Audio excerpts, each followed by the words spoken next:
And नमस्ते लासो साथीहरू सन्चै हुनुहुन्छ। आई होप सन्चै हुनुहुन्छ होला भन्ने आशा राख्न चाहन्छु साथीहरू।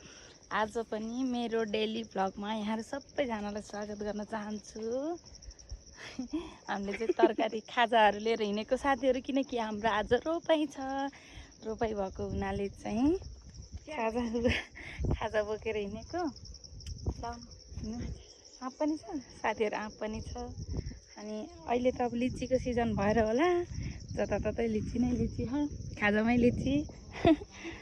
हेलो, अब आजको म भ्लगहरू सबै राख्छु साथीहरू, हेरिदिनु होला है।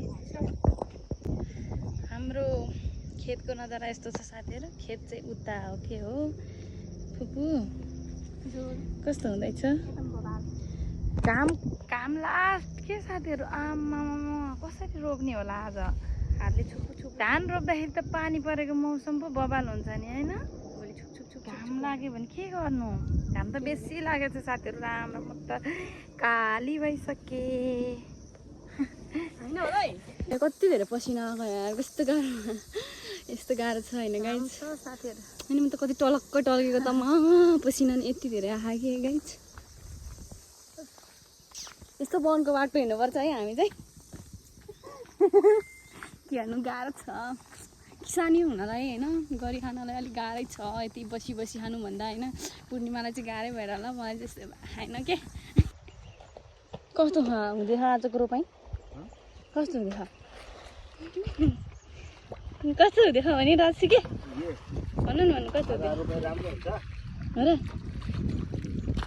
बेलुका पानी पर्छ पर्दैन, पर्दैन होला, पूजा गर्नु ल। अलिक धान राम्रो धेरै फलोस् भन्नु, फेरि अस्ति नसरी पाङ्गो नआओस् भन्नु।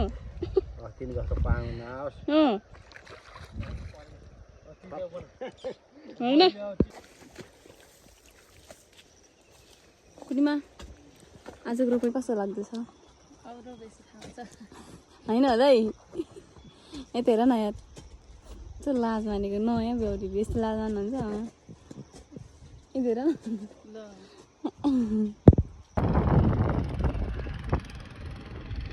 पूर्णिमा कस्तो हुँदैछ रोपाइ, एकदम सजिलो कि साह्रो कि गिलो कि होइन होला है। लै हेर त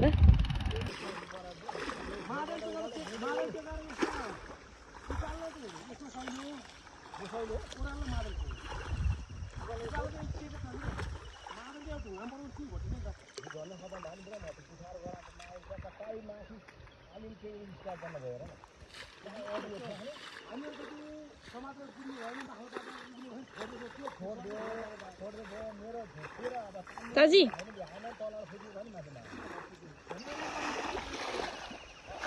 भादिङे डोन ल है। उहाँलाई बिहे गर्ने मान्छे चाहिँ फेरि लाटे पनि हुने, रोपार पनि हुने।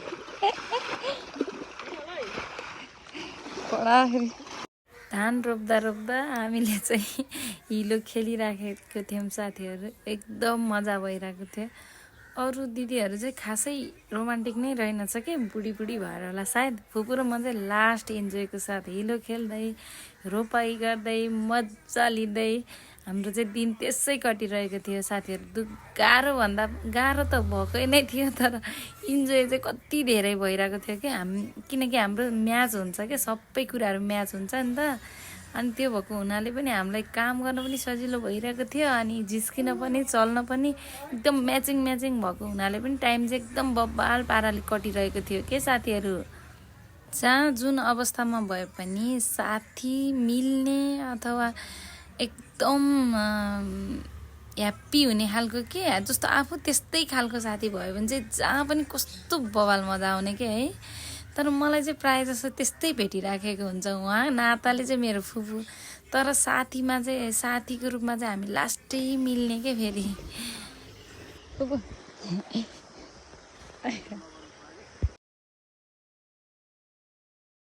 जे काममा नि पर्फेक्ट मेरी प्यारी फुपू। आमामा काममा त लास्टै के, जे काम पनि आउने। अनि यति धेरै जाँगरिलो के साथीहरू। खाजा सुरु भयो हाम्रो। फाइनल्ली साथीहरू धान पनि रोप्यो है, नि है काम पनि सकियो, खाजा पनि खाइयो मासु। र हामी घर जाँदैछौँ अहिले चाहिँ। अब भ्लग त इन्ड गर्नै पर्यो हो कि नै। यस्तो ठाउँमा छौँ जङ्गलमा, किनभने खेतमा जानको लागि जङ्गलको बाटो हिँडेर जानुपर्ने हुन्छ। तर यताबाट हो फुपूले मलाई घुमाएर ल्याउनु भयो क्या साथीहरू। कहिले काहीँ गाउँ पनि घुमिदिनुपर्छ न। हाम्रो भिडियो चाहिँ अन्तिमसम्म नछुटाइ हेरिदिनु भएकोमा धेरै धेरै धन्यवाद दिन चाहन्छु साथीहरू हजुरहरूलाई। यसरी नै साथ सपोर्ट हौसला माया दिइराख्नु होला भन्दै ह्याप्पी रहनु, खुसी रहनु, मस्त रहनु र व्यस्त रहनु भन्दै आजको ब्लग यहीँ इन्ड गर्न चाहन्छु साथीहरू।